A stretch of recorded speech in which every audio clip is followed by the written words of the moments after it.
सब्जी के बारे में हम जान गए कि सब्जी हमारे पास कितने तरह की होती है, इसलिए सब्जियों के बारे में हमारे को यहीं पे स्टॉप करना है। हम कैसे जाएंगे उसके ऊपर, नर्सरी प्रोडक्शन, ये प्रोडक्शन, वो बहुत बड़ी बात नहीं थी मेरे लिए एक्चुअली था कि आप सब्जी के बारे में एक्चुअली कितना जानते हो। तो नर्सरी हम कैटेगराइज कर देते हैं, एक नर्सरी वाली नर्सरी और सब्जी, और एक जो है वो डायरेक्ट सोइंग वाली, कि डायरेक्ट हम सोइंग कर देते हैं, और एक नर्सरी लगाते हैं। नर्सरी जैसे इन्होंने बड़ा अच्छा बात बोला कि नर्सरी एक्चुअली केयर करने की बात होती है, कितना हम फोकस करते हैं।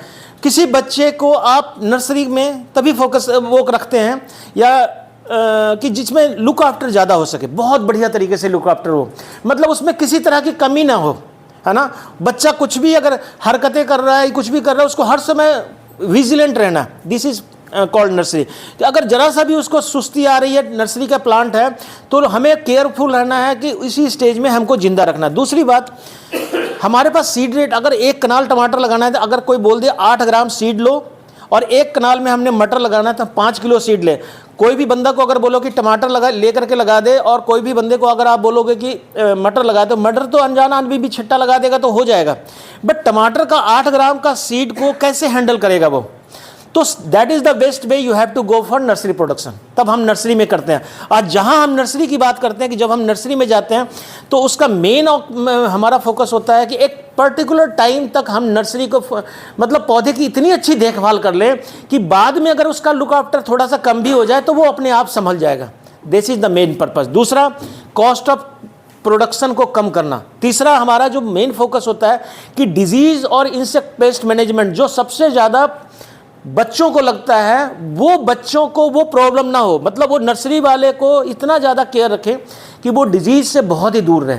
तो ये सारे चीज़ें जो है, तो हमारा मेन फोकस हो जाता है कि वो वेजिटेबल जो हम वेजिटेबल हमने लगा रहे हैं, किस तरह की वेजिटेबल है, उसको आइडेंटिफाई करना बहुत ज़रूरी है। कहाँ पे ये प्रॉब्लम इसकी शुरू हुई होगी। किसी भी पौधे को सब दो ही चीज़ है, या तो खेत में ऑलरेडी बीमारी है, या ऑलरेडी कीड़ा है, या ऑलरेडी कोई ऐसी चीज़ है जो आपके सीड को उसी स्टेज में मतलब इंजेक्ट कर दिया है। दूसरा है कि आपने कहीं बाहर से लेकर के, जैसे बाहर से हम नर्सरी खरीद के लाते हैं, आपने खेत में इस्टेब्लिश कर दिया है। आपको पता है ना कि लैंटाना जो है हमारे खेत के चारों तरफ, हमारे जंगलों में बहुत है। लैंटाना एक्चुअली इंडिया की कोई फसल नहीं थी, कोई झाड़ी नहीं था, ये हमारा बैरन था, ये पूरा दूसरे तरह की झाड़ियाँ होती है। लैंटाना कहाँ से आया? ऑस्ट्रेलिया से।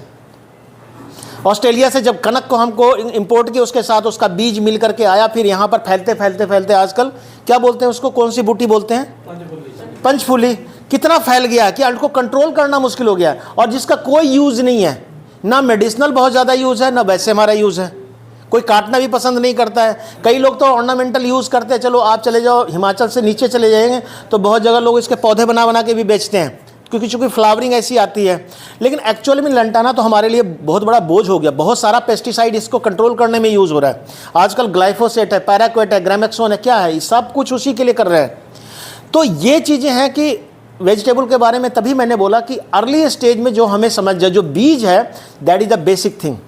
बीज कैसा है, क्या है, नहीं है, इसको समझना बहुत ज़रूरी है। बीज से ही सब कुछ हो रहा है। वो बीज को केयर हम सबसे ज़्यादा कहाँ करेंगे, ये हमारी। उसके बाद जैसे हम कहते हैं ना कि हम जब डायरेक्ट सोइंग की बात करते हैं तो हमारे पास आता है कि डायरेक्ट सोइंग करनी है तो सीड ड्रिल आया। फिर अब सीड ड्रिल का पर्पज़ क्या था? किसान जब सीड डालता है तो छट्टा लगाता है, तो कुछ बीज ज़्यादा गहराई में चला जाता है, कुछ ज़्यादा ऊपर रह जाता है, और कुछ जो तो सीड ड्रिल का हुआ कि जितने तरह के सीड डाले जाएंगे वो सीड ड्रिल के थ्रू लगाए जाएंगे, ताकि जो एक तो सीड का कॉस्ट घट जाएगा। मान लिया 5 किलो कनक लगता है, अगर आप सीड ड्रिल से डालेंगे तो 3-3.5 किलो में कनक में हो जाता है। और प्रोडक्शन कभी भी, एक चीज़ याद रखिएगा, कभी भी प्रोडक्शन सीड रेट पे डिपेंड नहीं करता है। किसी चीज़ की प्रोडक्टिविटी सीड रेट पे डिपेंड नहीं करती है। अगर आपको कहा जाए कि एक कनाल में 5 किलो कनक लगाना है तो आपका जो 1.5 क्विंटल तक आपका प्रोडक्शन होगा। लेकिन अगर आप 10 किलो कनक का बीज डालोगे और कहोगे कि फिर 3 क्विंटल हो जाएगा, कभी नहीं होगा। हो सकता है कि वो 1.5 क्विंटल वाला भी आपको 50 किलो रह जाए। क्या रीज़न है? There is a space. हम भी अपने फैमिली में भी प्लानिंग में करते हैं, उसमें क्या करते हैं, एक बच्चे से दूसरे के बीच में इतना गैप किस लिए? माँ भी ठीक रहे, हमारा इकोनॉमी भी ठीक रहे, हम उतना ही अफोर्ड कर सकें जितना कि हम कर सकते हैं, परिवार भी उतना ही अफोर्ड कर सके। और दोनों के बीच में गैप होगा तो परिवार, दैट इज द स्पेस। वो स्पेस हम नहीं दे पाएंगे। अगर प्लांट से प्लांट की स्पेसिंग नहीं होगी तो प्लांट ग्रोथ नहीं करेगा। कनक की प्रोडक्टिविटी किस पे डिपेंड करती है? अगर एक लाइन में हम कहें तो झाड़ के ऊपर, झाड़ वर्ड होता है ना, आप लोग झाड़ ही बोलते हैं ना, कि इसकी झाड़ कैसी निकली है, मतलब उसमें टिलरिंग कितनी हुई है, क्या बोलते हैं उसको निकलने को? 21 नहीं 21 दिन बाद जो टिलरिंग होता है, आप लोग अपनी लोकल भाषा में बोलते होंगे, जब हम लगाते हैं कनक, एक दाना से कितने कल्ले निकले हैं, कल्ले बोलते हैं, है ना? That is productivity. Actual productivity depend, क्या बोलते हैं मैम? आपने कुछ बोला? हाँ बस वही। वो क्यों?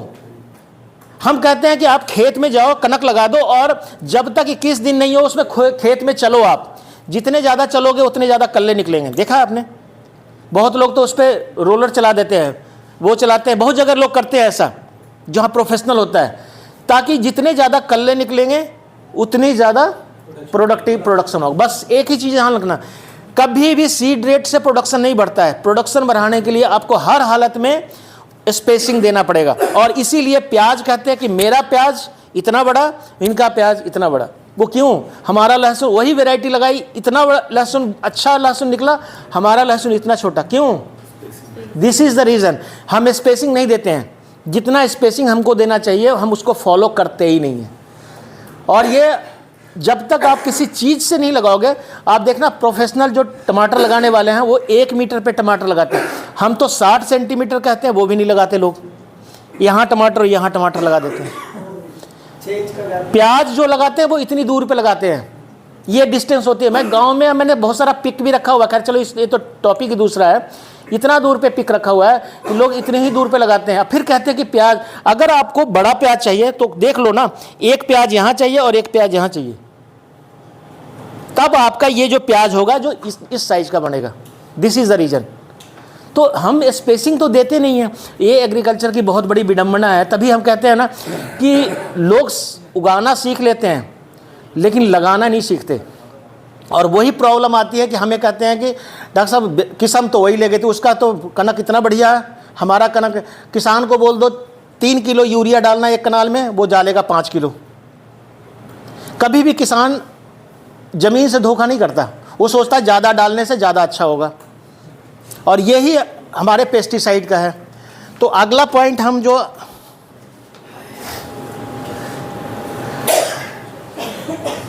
पेस्टिसाइड के बारे में हम फोकस रखेंगे पूरा। Classification of pesticide. देखिए कोई भी पेस्टिसाइड है, अब हम पेस्टिसाइड को सिर्फ ये मान के नहीं चलना, इंसेक्टिसाइड, फंजीसाइड, बैक्टीसाइड, वो सारा दिमाग में रखना है। बट अल्टीमेटली हमारा गोल है पेस्टिसाइड। कैसे, कितने तरह के पेस्टिसाइड होते हैं? एक वो जिसको हम स्प्रे करें और बॉडी से में जहाँ जहाँ स्प्रे लगा वहाँ वहाँ इफेक्ट करेगा, बाकी बॉडी को नहीं इफेक्ट करेगा, दैट इज ए कॉन्टैक्ट। एक होता है सिस्टेमिक। सिस्टेमिक वो होगा जिसको हम कहीं भी डाल दें, चाहे रूट में डाल दें, चाहे फ्रूट में डाल दें, चाहे शूट में डाल दें, चाहे लीफ में, चाहे कहीं भी, वो इंजेक्ट कर करके प्लांट के सिस्टम पूरे में फैल जाएगा। जैसे हमको इंजेक्शन लगता है। Injection is what? ऑइंटमेंट क्या होता है? जहाँ दर्द होता है वहीं हम लगाते हैं, दैट इज अ कॉन्टैक्ट। सिर्फ वहीं पे हमको इफेक्ट करेगा, जहाँ हमको कट लगा है, जहाँ हमें दर्द हो रहा है, तो बोलते हैं वहीं। और जो सिस्टेमिक है वो कहीं से भी हम डालेंगे, दांत में भी दर्द हो रहा है तब भी हम यहाँ, पैर में भी दर्द हो रहा है तब भी यहाँ इंजेक्शन लगाएंगे। यानी कि वो हमारे सिस्टम में जा करके जहाँ उसको मतलब रिपेयर करना था वो कर देगा। वो ऐसा बना हुआ सिस्टम है, दैट इज कॉल्ड सिस्टेमिक। और एक होता है स्टोमक पॉइजन, जो हम खा लेते हैं, वो किसी के लिए, चूहे के लिए होता है। चूहा खा लिया, उसके बाद वो बॉडी में जाकर के सिस्टम को, उसको हम इंजेक्ट तो नहीं कर सकते हैं और उसमें कुछ छिड़क तो नहीं सकते हैं, लेकिन उसको कहते हैं, लुभाते हैं कि एक मीठा सा टुकड़ा दे देते हैं, वो उसको खाएगा तो उसके पेट में जाएगा, फिर अल्टीमेटली वो घुलेगा, फिर जाकर के वो मरेगा। चूहा मारने का ऑर्गेनिक तरीका जानते हो आप? चूहे को अगर मारना है तो ऑर्गेनिक तरीके से अगर कोई पूछे तो कैसे मारोगे आप? चूहा तो देखा है, चूहेदानी से। वो तो बड़ा बड़ा क्रूएल चीज़ होता है ना, उसको दूसरे तरह का होता है, एक पकड़ने वाला होता है, एक अंदर फंसाने वाला होता है। फंसाने वाला तो सब जानते हैं कि उसमें डब्बा लगा देते हैं वो जैसे ढक्कन जैसा, और वो जिंदा भी रहता है और उसमें बाहर जाके छोड़ देते हैं। ऑर्गेनिक तरीके से अगर मारना हो तो थोड़ा सा सीमेंट, थोड़ा सा चीनी, इन दोनों को और थोड़ा सा मक्की का आटा या गेहूं का आटा जो भी है, आप उसको थोड़ा सा मिक्सी में पीस लीजिए, सीमेंट को नहीं, मतलब मक्की का आटा को और चीनी को, और उसमें थोड़ा सा सीमेंट मिला दो आप, और उसको पानी नहीं मिलाना है, उसको कहीं कहीं रख दो आप जहाँ चूहे का छेद वगैरह रहता है, डाल दीजिए। वो खाएगा, 2-4 दिनों के बाद अपने आप आपको मरा हुआ मिलेगा, क्योंकि जैसे ही वो खाता है और मक्की का आटा को बहुत अच्छा तरीके से, तो this is the best way, organic तरीके से आप उसको मारना है, वो आराम से आप उसकी डेथ होगी, क्योंकि पेट में जैसे ही जाएगा 8 घंटे के बाद सीमेंट जो है वो जम जाएगा, और that will be the dangerous, कि वो अल्टीमेटली उसकी डेथ होगी। बहुत सारे लोगों को ऑर्गेनिक, खासकर नेचुरल फार्मिंग जो करते हैं, उनको जब समस्या आती है कि चूहे का समस्या दवाई क्या है, तो ये मैंने पिछले 12-15 साल,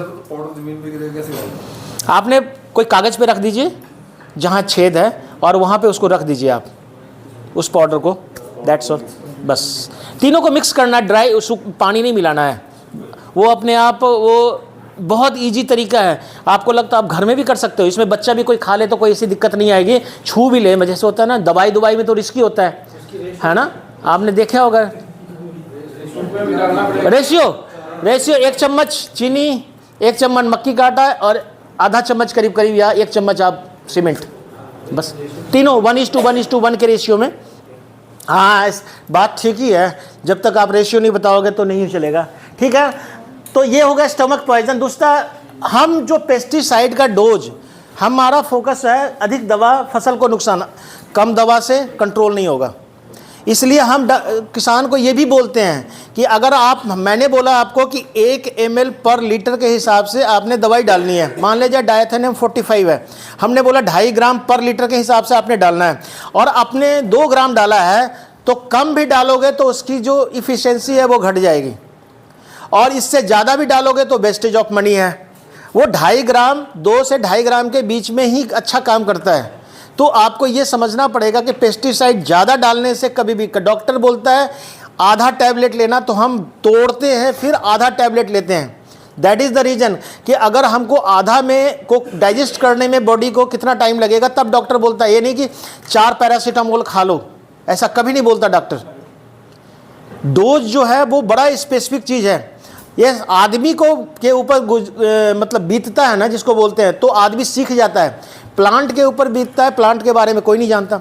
जहाँ एक दवाई आप ज़्यादा डालोगे, एक फर्टिलाइज़र ज़्यादा डालोगे, दूसरे का इफेक्ट आपको, उसका फ़र्क नज़र आना शुरू हो जाएगा।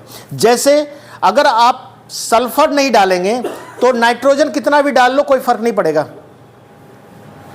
अगर आपको यूरिया, अगर प्लांट यूटिलाइज नहीं कर रहा है, यूरिया ले रहा है, दे रहे हो, फिर भी उसका इम्पैक्ट नहीं आ रहा है, इट मीन्स उसमें सल्फर की कमी है। तो जब तक आप सल्फर नहीं डालेंगे तब तक नाइट्रोजन का इफेक्ट प्लांट पे नज़र नहीं आएगा। जैसे आप करते हैं ना कि आदमी भी है, दूध पी रहे हो आप, अगर डॉक्टर ने बोला दूध पीने के लिए, दूध पी रहे हैं आप, बट आपको इफेक्ट नहीं कर रहा है, इट मीन्स आपके पास विटामिन डी की कमी है। कैल्शियम यूटिलाइज तभी होगा जब आपके पास विटामिन डी होगा। फिर डॉक्टर बोलेगा कि 1 महीने में 1 कैप्सूल, आजकल तो कैप्सूल, विटामिन डी का कैप्सूल, और कांगड़ा डिस्ट्रिक्ट का 80% आदमी विटामिन डी के खा रहा है, 70-80%। कैल्शियम की कमी नहीं है, कैल्शियम यूटिलाइज नहीं हो रहा है। आप बाई जो कहते हैं डिफ़ॉल्ट आप दूध पी रहे हो, दही खा रहे हो, बट वो कैल्शियम आपको नहीं मिल रहा। कैल्शियम मिलेगा कब? जब आपके पास बॉडी विटामिन डी होगी। दैट इज़ द नेचर कि जब तक आप लोग सही डोज नहीं डालेंगे और उसका प्रिकर्सर नहीं अवेलेबल होगा प्लांट के सिस्टम में, तो वो काम नहीं करेगा। तीसरी बात है सही मात्रा, और एग्जैक्टली हम बोलते हैं कि अच्छा परिणाम लेना है तो सही मात्रा में आप डालो। किसानों की सही पेस्टिसाइड का चयन, देखिए हर चीज़ का आप एक चीज़ जान लीजिए। जैसे इन्होंने बोला था कुकर बिट्स, बहुत बड़ी बात बोली। अगर इतना आप जानते हो कि कुकर बिट्स मीन्स क्या, कुकर बिट्स मीन्स वो सारी फसलें जो बेल वाली है, उसमें खीरा भी है, घिया है, डानी है, करेला है, खीरा है, कद्दू है, रामतोरी है, भिंड, ये सारे जो है आपके क्या हैं, कुकर बिट्स हैं। अगर कोई डॉक्यूमेंटेड पेस्टिसाइड है, कोई डिजीज़ है, मोस्टली ये माना जाता है कि एक फैमिली को लगने वाला वो सबको खाता है। जैसे फ्रूट फ्लाई अगर खीरा को लग रहा है तो वो कद्दू को भी लगेगा, घिये को भी लगेगा, सबको लगेगा। तो नॉर्मली हम सही फसल की पहचान जरूर करें, लेकिन जो भिंडी में लगेगा वो करेले में लगेगा, ऐसा संभव नहीं है। सेम इंसेक्ट नहीं लगेगा, उसका डोज अलग होगा, उसका पेस्टिसाइड अलग होगा। तो इसको आपको थोड़ा सा पहचानना जरूरी है। अगर आप इफेक्टिव बनाना चाहते हैं तो फसल की सही पहचान बहुत ज़रूरी है। दूसरा, कीट का सही पहचान। तीसरा, आपको कीट और रोग की आप आइडेंटिफाई नहीं करा, आप जाके बोलते नहीं ये मेरा फसल लाल हो गया। जैसे आपने बोला ना कि प्याज ख़त्म हो गया, अगर ये वर्ड बोले ना, कभी डॉक्टर के पास जाकर के आपने ये बोला है कि मैं, बुरा नहीं मानना कि जी चलो अपने ऊपर ही ले लेते हैं कि मेरा बेटा ख़त्म हो गया, मेरा बेटा ख़त्म हो गया, ऐसा बोलते हैं। फिर डॉक्टर बोले फिर आया किस लिए? लेकिन किसान हर बार बोलता है जी मेरा तो टमाटर ख़त्म हो गया, तो फिर आया किस लिए भाई? What is the reason?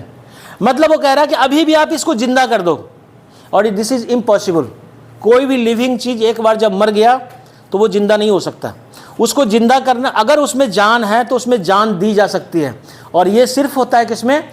जो वो फसलें जो पेरिनियल है, जो 10 वर्ष 15 वर्ष 50 वर्ष 100 वर्ष तक चलता है, उसको हम जिंदा करने के। जो मौसमी फसलें हैं जिनकी लाइफ ही 3 महीना 4 महीना 5 महीना है, उसको रीजनरेट करना इट इज़ इम्पॉसिबल। जो एक समय गुजर गया, जो टेम्परेचर फरवरी में उसको मिलना था प्याज को, वो मिल चुका। अगर वो मर गया तो अगर आप जिंदा कर भी दोगे, उसमें नए पत्ते आ भी जाएंगे तो बल्ब नहीं बनेंगे।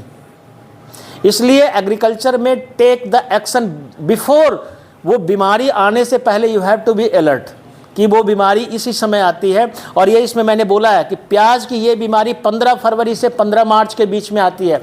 Don't ignore. अगर नहीं भी कर रहे हो तब भी आप इसको करो, तभी ये कंट्रोल होगा। अगर आप सोचोगे ना कि मेरा बच के निकल गया, इट इज़ इम्पॉसिबल। हो सकता है कि 1 साल ऐसा हो जाए, लेकिन जब भी प्रॉब्लम होगी ये 15 फरवरी से 15 मार्च के बीच में ही होगा। तो एग्रीकल्चर में ये ध्यान बहुत ज़रूरी है। वैज्ञानिकों की सलाह, एक आध फ़ोन नंबर डॉक्टर की रखते हैं, एक आध फ़ोन नंबर किसी एग्रीकल्चर साइंटिस्ट वगैरह के भी रख लिया करो आप लोग, जो भी आते हैं, और बेधड़क उससे पूछो मेरी टमाटर में ये समस्या है, क्या करें, चाहे जो भाषा में आपको आता है। नहीं तो किसान कॉल सेंटर है, वो भी हमारे को डायरेक्ट करते हैं। पढ़ सुना है ना आपने किसान कॉल सेंटर? क्या नंबर है? 1551। ये तो याद रखना चाहिए आप लोग, 1551। बात ज़्यादा कॉल करेंगे तो 1800 करना चाहिए। कभी किया है? एक भी आदमी इसमें से नहीं किया है। किसी ने किया? आपने किया? नहीं। जब आपको एक बार, मैं अभी भी डेमोस्ट्रेशन अगर दूँ, मेरे पास टाइम कम है, नहीं तो मैं बताऊँ लोग उठाते हैं। ये नहीं हो सकता कि नहीं, अगर सही नंबर लगाएंगे पक्का उठाएंगे और जवाब भी देंगे। और नहीं जवाब देने का, कम से कम मैं ये नहीं कहता सरकार, फिर यहाँ सरकार नहीं लेना कि इस समय जो गवर्नमेंट है उस समय अगर किसान को फोकस किसी ने इग्नोर करने की कोशिश की, पूरे इंडिया में बता रहा हूँ, तो वो नहीं बच सकता। किसान को आप, किसान अगर कुछ भी कह देना कि मेरे को, मैं तो सफ़र कर रहा हूँ और मेरे को इतना प्रॉब्लम हो रही है, मेरे को कोई साइंटिस्ट नहीं, आपको ऊपर से लेकर नीचे तक आप किसी को हिला सकते हो, कहीं भी किसी भी स्टेट में, अगर रियल में आप किसान हैं तो। इसलिए आपको केयर ना करें ये सवाल ही नहीं उठता। अगर आपको ऐसा एक आध बार हो सकता है, बट ना उठाने, क्योंकि ऑटोमेटिक है, जैसे ही रिंग जाता है वो ऑटोमेटिक उठता है, फिर वो बंदा बात करता है।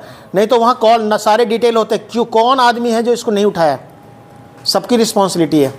जैसे आप 160 106 पे 101 पे 100 नंबर पे क्यों कॉल करते हो? ये नंबर कभी भी ब्लैंक नहीं जाता, या तो बिजी होगा या आपको कॉल उठाएगा, ठीक है ना। किसानों की आम गलतियाँ क्या होती है जी? बेबिस्टिन के साथ मैलाथियोन मिला दिया, मैलाथियोन के साथ मेटासिस्टॉक्स मिला गया, मेटासिस्टॉक्स के साथ ये मिला दिया, पता नहीं है वो उसको डॉक्टर को, वैज्ञानिकों ने बोला कि ये स्प्रे करनी है, उसने ये नहीं पूछा, क्योंकि पता है कि अगर एक कनाल में मैंने स्प्रे करना है तो मैं जब स्प्रे करने जाऊंगा तो कैसे स्प्रे करूंगा? एक कनाल में मैंने स्प्रे करने जाना तो मेरे साथ 2 दवाई है, 2 बार करना, 2 बार लेबर लगाना पड़ेगा। तो किसान अधूरी जानकारी भी रख करके कई बार गलतियां करता है, और वो होता है कि 2 दवाइयों को मिक्स करता है, 3 दवाई तक को भी मिक्स कर देता है। ये कीड़े मारने वाली, ये जड़ को नुकसान करने वाली, और ये फल देने वाली, 3-4 दवाइयों को मिक्स करके, क्योंकि एक ही लेबर में मेरा सारा स्प्रे हो जाएगा। ये बहुत बड़ी भूल है, ये गलत मिश्रण लोग करते हैं। ज़्यादा मात्रा में स्प्रे, एक कनाल में अगर आपको हम पूछ लें, इतना एग्रीकल्चर का आप लोग कर चुके हो, एक कनाल में कितना दवा स्प्रे होना चाहिए, कितना पानी चाहिए एक कनाल में स्प्रे करनी है? तो 30 लीटर। वो पंप जो होता है ना 15 लीटर प्लस 15 लीटर, 2 पंप। लेकिन इसमें भी डिपेंड करता है, जो आजकल के स्प्रेयर हैं वो 15 से 20 लीटर में आपका एक कनाल स्प्रे कर देता है। जो पावरफुल स्प्रेयर है। अदरवाइज आपको 30 लीटर दवा डालनी, 30 लीटर के लिए आपको दवा डालनी चाहिए, और 30 लीटर से कम के रेशियो में अगर आप स्प्रे करोगे पर कनाल तो इफेक्ट आपका उसके ऊपर होगा कि आपको ज़्यादा नुकसान नहीं करेगा, ज़्यादा फायदा नहीं करेगा। बार बार एक ही दवा का प्रयोग, हम कभी भी कोशिश, बहुत सारे लोग कहते रहते हैं एग्रीकल्चर में कि बहुत सारी दवा का स्प्रे नहीं, चेंज करते रहो आप दवा को। हम भी कहते हैं किसमें भी चेंज करो आप, ताकि एक ही तरह की बीमारी आपके फसल में ना आए। उसी को बोलते हैं क्रॉप रोटेशन, उसी को बोलते हैं पेस्टिसाइड रोटेशन। एक ही चीज़, एक ही दवा, एक ही ब्रांड का अगर आपने पकड़ लिया है कि यही वाला खीरा लगाएंगे, यही वाली दवाई डालेंगे, यही वाली हम इस बीमारी के लिए, तो जैसे आपने अभी बोल रहे थे ना कि पिछले बार तो क्या रीडोमिल डाला था तो कंट्रोल हो गया था, इस बार रीडोमिल डाला तो कंट्रोल नहीं हुआ, ऐसा कुछ बोल रहे थे अभी। तो कुछ ना कुछ तो रीज़न है, इसलिए हम रोटेशन की बात करते हैं। दूसरी कंपनियां इतनी बेवकूफ़ नहीं है। कंपनी पूरा जो पाउडर हम लेते हैं ना, पूरा पाउडर मान ले 100 ग्राम का पाउच लिया, उसमें जो इफ़ेक्टिव है वो 5%, 10%, 15% ही रहता है, बाकी तो इनर्ट मैटर रहता है, वो डस्ट है, वो उसको यूज़ मतलब केमिकल को मिला करके उसको की क्वांटिटी बनाने के लिए किया जाता है, उसमें इफ़ेक्टिव इतनी ही मात्रा होती है। तो वो 2-4% अगर वो और कम कर दें तो पाउडर देख के आप पता तो नहीं लगाओगे ना कि इसमें रीडोमिल का एक्चुअली मात्रा कितनी है, वो है कि नहीं। 35% आपका स्टॉम्प उसमें है कि नहीं, पेंडिमेथिलीन उसमें है कि नहीं, ये तो हमें पता नहीं है। कंपनियां, ये प्राइवेट सेक्टर पे गवर्नमेंट का कोई कंट्रोल नहीं है, किसी भी प्राइवेट सेक्टर का, कहीं भी। वो आपको नहीं कहती है, गवर्नमेंट कभी ये नहीं कहेगी कि इसी कंपनी का दवाई खरीदो, कोई नहीं बोलेगा। ये आपके ऊपर डिपेंड करता है किस पे आप लॉयल हो, ठीक है। दूसरा, किसान ये गलती और करता है जो आप जानते ही हो कि किसी चीज़ को यूज किया और वहीं फेंक देता है। अच्छा, ये लेवल तो आपको पता होगा, ग्रीन हल बोतल के ऊपर लिखा होता है ना। ग्रीन वाला जो है स्लाइटली टॉक्सिक, जो ब्लू कलर का होता है मॉडरेटली टॉक्सिक होता है, जो येलो है वो हाईली टॉक्सिक, जो रेड है वो एक्सट्रीमली टॉक्सिक। यानी ये है कि रेड वाला है जिस पे निशान लगा हुआ है तो बिल्कुल उस पर लापरवाही नहीं बरतनी है। अभी मेरे डिपार्टमेंट से तो का ही बंदा था, मैं जब लरी में था पोस्टेड, पालमपुर का ही बंदा है, उसका नाम था सुरेंद्र, वो हमारे लड़ी में था, हमारे साथ, पालमपुर का ही रहने वाला, नगरी उनके आसपास है कहीं का, कि बंदला में था शायद। उसने घर में आया संडे के दिन, उसकी अभी वो भी हुई थी, प्रमोशन भी हुई थी, था तो बेलदार ही बट उससे फील्ड असिस्टेंट बन गया था वो। और उसने घर में आया, दारू रोज़ ही पीता था वो। अब बड़ा अच्छा आदमी, मतलब काम करने में, दारू दोपहर की बात है, दारू पी जब दोबारा लगाने लगा वो, तो वहीं पर पेस्टिसाइड को उसकी मिसेज ने गमले में दवाई डाली होगी, वो मग वहीं पड़ा हुआ था, अब मग में पानी था, उसने वही पानी लेकर के बोतल गिलास में मिला लिया और पी गया। तो 2-2.5 घंटे में वो तो यहाँ भी नहीं पहुँच पाया और ख़त्म हो गया। तो ये हमारा बहुत बड़ा है कि रेड टॉक्सिक, जो टॉक्सिक है ना, ये जीभ पे भी टच होने के बाद भी आपके चांसेस हैं कि आपको कुछ भी हो सकता है। इट्स ए सो मतलब हाईली टॉक्सिक, जिसको हम बोल सकते हैं कि अगर बच्चा छू ले, कुछ में लग जाए, कई बार हाथ भी नहीं धोते। इसमें है कि you must have to wash at least 2 से 3 बार आपको साबुन से हाथ वॉश करना है, जो हाईली टॉक्सिक है। जो येलो वाले हैं, जो एक्सट्रीमली टॉक्सिक है, जो हाईली टॉक्सिक है, उसमें थोड़ा सा प्रिकॉशन है, you have to take at least. इसमें है कि रेड वाले में आपको ग्लव्स बिना पहने नहीं है। अभी इतना कौन फॉलो करता है, सबको एक देखा नहीं, बहुत लोगों को तो पता ही नहीं है कि इस पर लाल निशान है कि ब्लू है कि ग्रीन है कि रेड है। तो हमारा सबसे ज़्यादा यहीं पर गलतियाँ होती हैं। उसके बाद ब्लू वाला मॉडरेटली टॉक्सिक है, और ग्रीन वाला है कि you can put in your home, घर में भी आप रख सकते हो कि अगर बहुत ज़्यादा होगा तो वोमिटिंग हो जाएगी, थोड़ा इचिंग होगा, रैसेस वगैरह आएंगे। तो दीज आर द जो हमें पता होना चाहिए इसके बारे में। इससे चलता है क्या ये? नहीं चलेगा? नहीं, बढ़ाने के लिए, मेरे को माउस के लिए बोल रहा था, और कोई बात नहीं।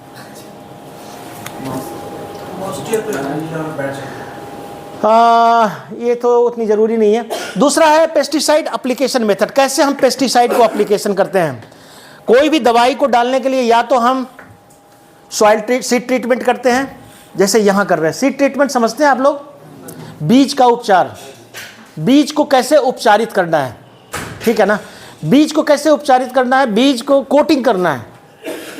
और ये हम उसके लिए करते हैं जो बीज के अंदर है नहीं, बीज जिसके कांटेक्ट में आएगा, है ना। हम ग्लव्स पहनते हैं किस लिए, कि अगर किसी से हाथ मिलाएं तो उससे फिजिकल टच ना हो, यही ना, ताकि उसकी बीमारी मेरे में ना आए, इसलिए हम ग्लव्स डाल लेते हैं कोई भी चीज़ छूने से पहले। तो सीड कोट का मतलब है सीड को जो मिट्टी में कांटेक्ट में आने वाला है, उस मिट्टी से सीड के अंदर बीमारी ना आ जाए, इसके लिए हम सीड के ऊपर कोटिंग करते हैं। That is the only thing, इसको हम बोलते हैं। दूसरा है सॉयल। सॉयल में हम कैसे मिलाते हैं, मिट्टी को हम डिसइंफेक्ट करते हैं कि जो भी माइक्रोब्स है उसको हम खत्म कर दें। तीसरा हम करते हैं सीडलिंग ट्रीटमेंट। टमाटर के पौधे लेकर के आए, हमको गारंटी नहीं है कि इस बंदे ने बढ़िया बीज पनीरी दिया है कि नहीं, इसमें हो सकता है कोई बीमारी हो, पिछले बार लाया था तो ठीक था, इस बार चांसेज है। तो नर्सरी को हम क्या करते हैं, सीड को डिप करते हैं, उसके रूट को घोल में, दैट इज कॉल्ड नर्सरी में ट्रीटमेंट, जिसको हम सीडलिंग ट्रीटमेंट कहते हैं। सॉइल ट्रीटमेंट करते हैं, फ्यूमिगेशन करते हैं। कई ऐसे इंसेक्टिसाइड आते हैं, पेस्टिसाइड, जो हमको पाउडर के रूप में, जैसे पहले मिथाइल पैराथियोन आता था, एक बार छिड़क दो, DDT आता था, BHC आता था, अभी भी आता है कुछ है जिसको हम फ्यूमिगेट करते हैं, बट इन्वायरमेंट के लिए वो बढ़िया नहीं है, अब उस पर बैन लग गया काफ़ी हद तक। लेकिन अभी भी मिथाइल पैराथियोन ऐसा है कि अगर उसको आप डाल दीजिए खेत में तो उसके बाद 1 महीने 2 महीने 3 महीने कोई कीड़ा नहीं आएगा। उसके बाद आप नॉर्मल स्प्रे करते हैं। उसके बाद हम सोलराइजेशन करते हैं, हमने मिट्टी को ट्रीट कर दिया और प्लास्टिक से ढक दिया, फ्यूमिगेशन जिसको हम बोलते हैं। वो फ्यूमिगेशन क्या होता है कि जो हमने दवाई डाली वो मिट्टी के अंदर तक धुआं बनता है, और धुआं बन के मिट्टी के पोर पोर में जाता है, बिल्कुल कण कण में, कम से कम 7 से 8 इंच की सॉइल में, और वहाँ के जितने बैक्टीरिया, फंगस और प्लस बड़े वाले कीड़े हैं सबको ख़त्म कर देता है। That is called fumigation. और आजकल ड्रोन चला हुआ है, एग्री ड्रोन, आपने देखा है ना, ड्रोन सिस्टम, ड्रोन टेक्नोलॉजी। आजकल तो दूसरा ड्रोन चला हुआ है, इजराइल में, है ना। तो वही ड्रोन है, उसमें एक सिस्टम दिया गया है जिसमें स्प्रेयर लगा हुआ ऑटोमेटिक है, और उसमें बहुत GPS सिस्टम है। अगर उसको कह दिया कि उसमें फिक्स कर दिया कि इस एरिया के अंदर स्प्रे करनी है, तो सिर्फ इसी एरिया के अंदर वो स्प्रे करेगा, इसके बाहर वो नहीं जाएगा। तो उसमें कोई मैनुअल चीज़ नहीं है, आपके खेत की डिमार्केशन होती है उसमें GPS से। जैसे ही आप खेत में स्प्रे करवाने जाओगे वो डिमार्क कर लेगा खेत को, और फिर आपका पड़ोसी के खेत में ज़रा भी वो दवाई नहीं जाएगी। तो ऐसा उसमें सिस्टम बना हुआ है। और हवा का कौन सा रुख है, हवा का, वो सारा कुछ कैलिब्रेटेड है। जैसे ही आप उसमें बटन दबाएगा आपके खेत में जाएगा और उसी पर्टिकुलर जोन में जा करके आपको स्प्रे, चाहे वो 10 कनाल का हो चाहे 100 कनाल का, उससे बाहर नहीं जाएगा, उससे बाहर किसी का नहीं, तो आप स्प्रे करेंगे दूसरे को प्रॉब्लम आएगी। तो ये है आपका, ये 4 सारे सिस्टम है जिसको एप्लीकेशन मेथड कहते हैं पेस्टिसाइड का। अब हम आते हैं, ब्रेक तो नहीं चाहिए आप लोग को। दूसरा है इंसेक्ट। ये तो आगे हम चलेंगे तो उसमें दिख ही जाएगा सब। सबसे पहले हम लेते हैं एफिड। इंसेक्ट के बारे में हम थोड़ा सब कुछ कवर करेंगे। एफिड को जानते हैं आप लोग, तेला, क्या बोलते हैं आप लोग, ऐसा ही दिखता है ये पत्ते के ऊपर। आजकल किस चीज़ पे सबसे ज़्यादा दिखेगा घरों में, आम पे भी है, और प्लस गुलाब पे। जिसके घरों में गुलाब होगा, आपने जरा नज़दीक से गुलाब की कलियों को देखना, कलियों को देखना आपने, गुड़हल के ऊपर, गुड़हल जानते हैं, उसके चाइना रोज जिसको बोलते हैं, उसके ऊपर आप जाकर के देखो, उसके ये जब भी होगा तो कहाँ होता है, तने में जमता है, सबसे कोमल भाग में, सबसे मुलायम, उसी जहाँ पर हरापन है, जहाँ पे जूस है, उसी भाग पे सबसे ज़्यादा लगता है। और इसका कलर भी मिलता जुलता रहता है। ये भी पुराने पत्तों पे नहीं होगा, जब भी होगा नए पत्तों के पास, नए कोपलों के पास, नए ब्रांच के पास, नई ग्रोथ के पास, नए फ्रूट्स के पास, नए फ्लावर के पास, ये नए के पास ही होता है। और गोभी, टमाटर और मिर्च गोभी में बहुत नुकसान करता है। अगर गोभी के पत्ते के नीचे लग गया, सभी फसल में को नुकसान करता है। ये मेजर क्रॉप मैंने बताया हुआ है। टमाटर को तो ये बहुत ही ज़्यादा, और हरी मिर्च और शिमला मिर्च का सबसे बड़ा दुश्मन।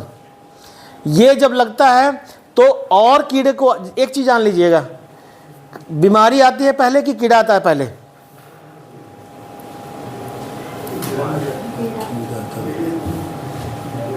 कीड़ा क्या है, बीमारी कब आती है? बीमारी हमारे चारों तरफ है, लेकिन एंट्री कभी कहाँ से करेगा, या तो आँखों से या हमारे सांस लेने के या खाने से। पौधे में एंट्री वहीं करेगा जहाँ पर उसको इंजरी हुआ रहेगा, और इंजरी करने के लिए क्या चाहिए, कीड़ा चाहिए। इसलिए पहले एंट्री कीड़े की होती है, फिर बाद में जिसको आप फोकस नहीं करते, आप सीधे देखते हैं बीमारी लग गया, एक्चुअली उसके पहले उसने इंटर कराने के लिए स्पेस बना दिया था जहाँ से वायरस। कीड़ा और बीमारी में अंतर क्या है, कीड़ा वो जो आँखों से देख सकते हैं, दैट इज ए कीट, दैट इज इंसेक्ट, चाहे वो थ्रिप्स हो, माइट्स हो, एफिड हो, और जो आँखों से नहीं दिखाई देता है, वायरस, बैक्टीरिया, फंगस। और ये दोनों चीज़ों के लिए दोनों का कंसेप्ट, दोनों में लिविंग है, दोनों मरा हुआ कोई भी नहीं है, बट दोनों का ट्रीटमेंट अलग अलग है। जो हम पेस्ट की बात करते हैं, तो ये है हमारा। अब इसमें हमारे पास 3 ऑप्शंस हर समय होते हैं। एक होता है जिसको हम बोलते हैं, जैसे मैंने यहाँ बोला नीम ऑयल, नीम का तेल। अब नीम का तेल ऐसा है ना कि ये ऑर्गेनिक है, नेचुरल है। आज ही नीम का तेल स्प्रे कर दें हम और आज ही टमाटर को खा लें, कोई नुकसान नहीं होगा, वेरी सेफ। दूसरा हमारे पास आता है कि जिसमें इन्वायरमेंट को भी नुकसान नहीं पहुंचे। जैसे हम क्या करते हैं, स्टिकी ट्रैप लगाते हैं, चिपकने वाला एक ऐसा अखबार का कागज़ होगा, ऐसे जैसे कागज़ होता है पीले रंग का, क्योंकि कीट जो है वो पीले रंग से अट्रैक्ट होती है, और उसके ऊपर चिपचिपा कोई पदार्थ लगा होता है। आपने देखा होगा चूहे मारने वाले घरों में होता है, रख देते हैं, उस पर आकर के वो चिपक जाता है। उसी तरह से उसको टांग के छोड़ देते हैं। और आपने देखा होगा पॉली हाउसेस वगैरह में हम बहुत ज़्यादा करते हैं, तो वहाँ पर वो सारे स्टिकी ट्रैप, उसमें होता है 3 कलर, एक होता है सिल्वर, एक होता है येलो, और एक होता है ब्लू। जो येलो वाला होता है वो कीड़े के वो जो स्पेसिफिक कीड़े को ही वो आकर्षित करता है। जो ब्लू होता है वो थ्रिप्स, माइट्स वगैरह को अट्रैक्ट करता है। ये तो जहाँ जिसकी पॉपुलेशन ज़्यादा होती है उसको हम लगाते हैं। नॉर्मली घरों में भी हम करते हैं, इंसेक्ट ट्रैपलेंट वगैरह लगाते हैं। तो ये ट्रैप है। दूसरा लेडी बर्ड बिटिल, बायोलॉजिकल कंट्रोल है। हम ऐसा कीड़ा उसमें छोड़ देते हैं जो हमें तो नुकसान नहीं पहुँचाएगा, लेकिन एफिड को खाएगा वो, क्योंकि वो मांसाहारी है। तो जो ये लेडी बर्ड बिटल है, ये क्या करता है, एफिड को खाता है सीधा, वो उसको पौधे को नुकसान नहीं करेगा। इसकी पॉपुलेशन, इसको हम बाहर से इंजेक्ट कर देते हैं। लेडी बर्ड बिटल आपने देखा होगा, लाल रंग का एक नारंगी रंग का कीड़ा होता है जिसके ऊपर डॉट डॉट होते हैं, आगे दिखाऊंगा मैं। हाँ, अब वो क्या करता है, वो सिर्फ एफिड को खाता है। तो हमारा मारने का तरीका कई हो गया ना, और लास्ट में अगर कुछ नहीं इलाज निकला तो हम क्या करते हैं, केमिकल कंट्रोल। यानी लेकिन किसान क्या करता है, किसान सबसे पहले केमिकल से शुरू करता है, फिर आता है ऊपर को, फिर देखता है ये भी कर लेते हैं, वो भी कर लेते हैं, वो। लेकिन तैयारी उसकी 100% रहती है किस चीज़ की, केमिकल की। यही हमको यहाँ पर सीखना है कि हमें जब भी हमारा ध्यान हो तो सबसे पहले नीम का तेल। अब एक और भी तरीका होता है, अगर एफिड हो जाए, आप शैम्पू का स्प्रे कर दो। आपके घरों में जितने भी होंगे ना कीड़े, जैसे आपने एफिड खास करके गुलाब वुलाब बहुत ही शौक से लोग लगाते हैं, और उस पर एफिड आ जाता है तो बहुत ज़्यादा फूल ही नीट बढ़िया निकलता है। आप शैम्पू का सिंपल 1 पाउच शैम्पू या शैम्पू 1 चम्मच लेकर के 1 लीटर पानी में डालो और उसको स्प्रे कर दो। आप 100% कर लो, कंट्रोल हो जाता है। आपने चाइना रोज में देखा होगा, एक मिलीबग होता है, इसमें मैंने वीडियो डाला है।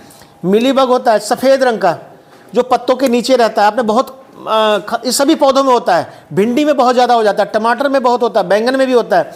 लेकिन घरों में जिसके पास इतनी खेती नहीं होती है वो वैसे भी देख सकते हैं, गुड़हल में भी बहुत होता है। और वो पत्ते के नीचे वाइट रंग का, दही रंग का कीड़ा होता है, दही टाइप का, एकदम साफ सफ़ेद दिखता है, और उसको आप टच करोगे, उसको मारने के लिए शैम्पू सबसे बेस्ट है।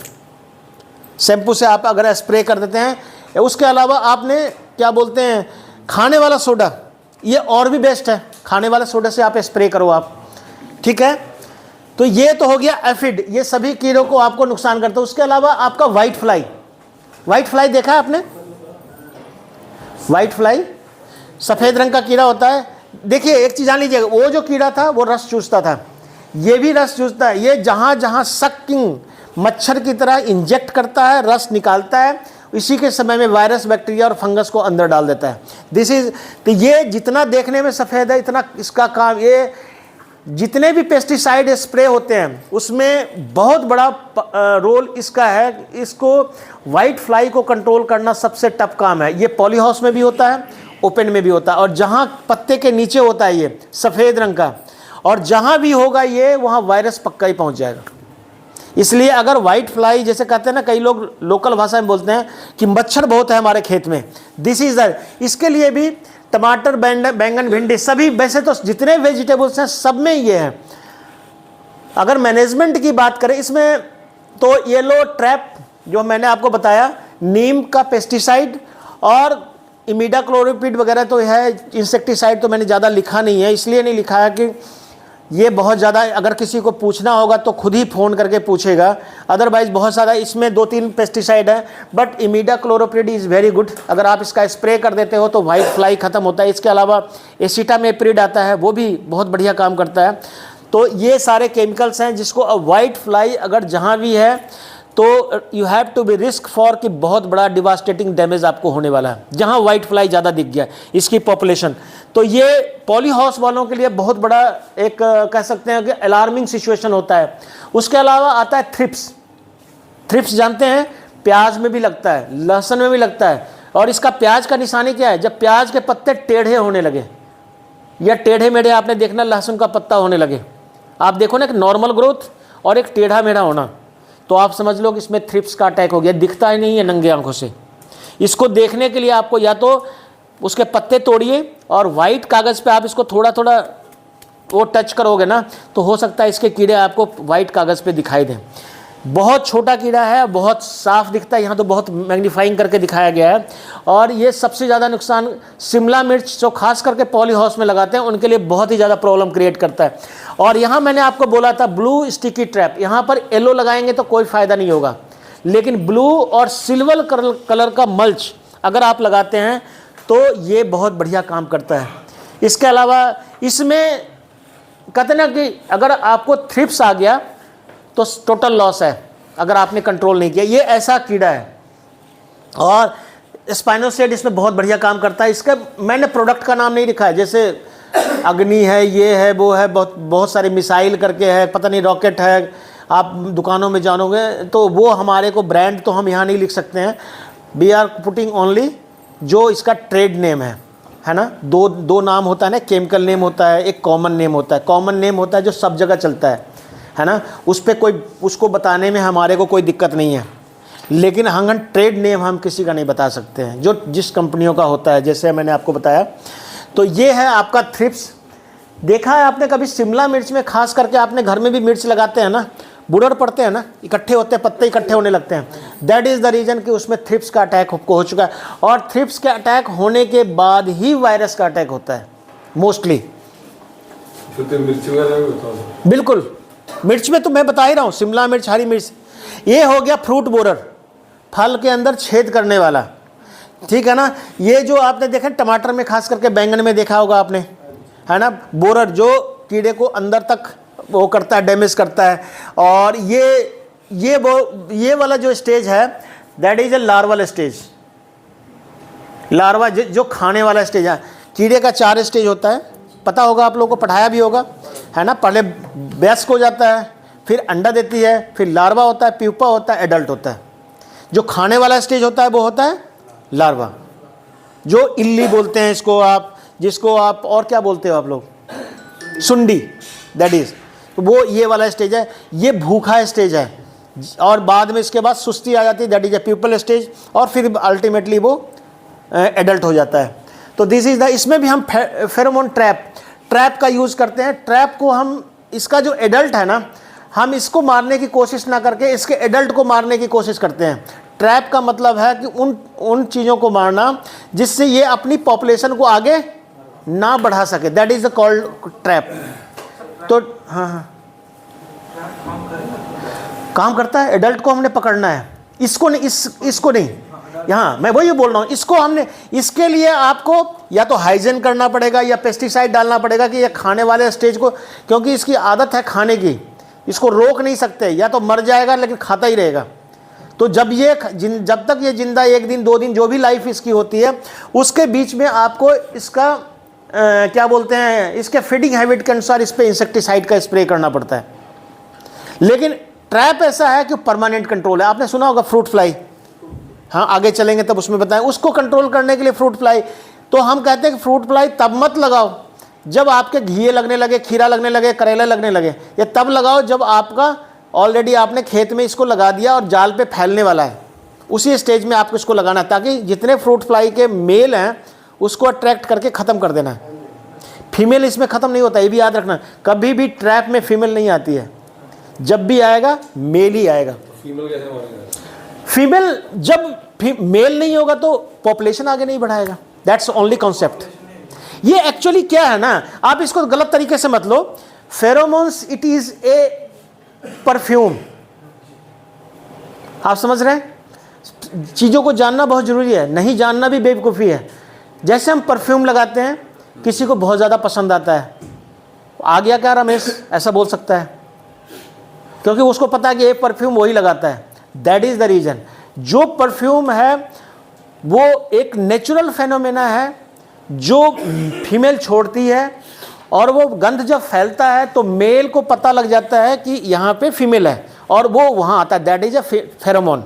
दैट इज, उसके एक्सट्रैक्ट को निकाल करके वैज्ञानिकों ने ऐसे जगह डाल दिया है जिसको हम बेट बोलते हैं, BAIT, और उसको हम डाल करके बोतल में डाल देते हैं। तो मेल जो होता है उसको कन्फ्यूजन होता है कि यहाँ पे फीमेल है, और वो आता जाता है। जैसे ही वो आएगा वो उसमें ट्रैप हो जाएगा। फीमेल क्या होगा, कंसीव नहीं करेगी, अंडे नहीं देगी, कहानी खत्म है, पॉपुलेशन को आगे नहीं बढ़ाएगा। दिस इज द कॉन्सेप्ट, वैज्ञानिक का एक्चुअल कॉन्सेप्ट ये है। This is the pheromone trap का मतलब जितने भी फेरोमोन्स यूज होते हैं, चाहे वो फ्रूट फ्लाई के लिए हो या इंसेक्ट के लिए हो, किसी भी इंसेक्ट के लिए हो रहा, जब भी हम यूज करते हैं उसका एक ही मकसद होता है, मेल की पॉपुलेशन को डैमेज करना, फीमेल अपने आप कंट्रोल में रहेगी। That is the emamectin benzoate जो आपने लिखा है, हाँ, ये वाला अच्छा केमिकल है या जैसे हम नहीं, केमिकल अच्छा किसके लिए है मैं बताया आपको, प्रोफेनोफॉस या सेप्रोमेथ्रिन करते हैं। फॉस वाली बैन है, जितने भी फॉस हैं वो हिमाचल में बैन है।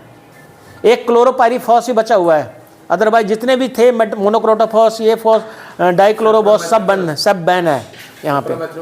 साइपरमेथ्रिन नहीं है, वो बैन नहीं है। साइपरमेथ्रिन अलग चीज काम कर देगी।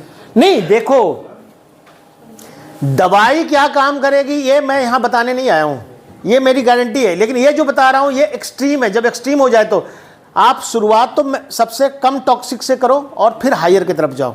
आप सबसे पहले इमामेक्टिन बेंजोएट मत यूज़ करो। ये तब हम करते हैं इमामेक्टिन बेंजोएट का जब हम मक्की मुक्की में करते हैं, जिसमें हम बोलते हैं कौन सा कीड़ा, फॉल आर्मीवर्म। उसमें क्या होता है, उसमें हम बोलते हैं उसका, लेकिन उसके पहले बहुत सारे रेमेडीज़ हैं। मैंने आपको बोला ना कि नीम का, चलो उसका चैप्टर अलग से आपने याद रखना, टाइम मिलेगा तो मैं उसको भी बता दूंगा आपको, कैसे उसको आप ऑर्गेनिकली भी कंट्रोल कर सकते हैं। लेकिन लोग करते ही नहीं है उसको, ठीक है। और हैंड पिकिंग भी इसमें है। अगर टमाटर को तोड़ के वहीं फेंक दिया आपने ना खेत के पास में, तो आपने पॉपुलेशन बढ़ा दी। तो कोशिश करना है उसको दबाना है, और इस प्रोसेस को कोई नहीं करता। बैंगन में खास करके ये समस्या आती है, जिसको बैंगन में समस्या आती है ना, फ्रूट एंड शूट बोरर। इसमें क्या होता है, इसमें भी वही है। फ्रूट एंड शूट बोरर में हम क्या करते हैं, आपने फ्रूट को तो देखा, बैंगन में कीड़ा लग गया वो तो देख लिया, लेकिन उसके ऊपर वाला जो कोपला ऐसे हो जाता है ना, नए वाले भाग, आपने घरों में भी बैंगन लगा रखे होंगे तो ऊपर से सूखने लगता है। दैट इज, उसमें जो शूट बोरर लग गया है, वो कीड़ा जब तक आपका बैंगन है तब तक तो ठीक है, अदरवाइज वो उसको भी खाएगा।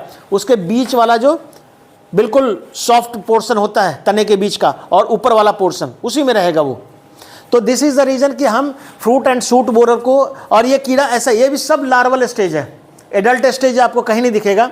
इसमें भी स्पाइनोफेरोमोन ट्रैप इसका भी लगता है, इसमें लाइट ट्रैप भी लगता है। रात को जो हम ट्रैप लगाते हैं, जिसको हम सोलर रेज में, आजकल तो खैर ये सब खेतों में, आजकल किसान भी स्मार्ट हो गया है, सोलर ट्रैप आते हैं, लगा देते हैं, दिन भर चार्ज होता है, रात को वो एक बल्ब जलता है, नीचे एक थाली लगी होती है, उसमें थोड़ा सा केमिकल डला होता है। जो कीड़े होते हैं उसके एडल्ट होते हैं, जो रात को घूमते हैं, वो सब आ जाते हैं, और उसके बाद उसमें वो मर जाता है। That is called trap, light trap. Solar trap भी है ना, तो ये यूज़ करते हैं। उसके अलावा जो केमिकल है वो भी है, आपको बताया मैंने।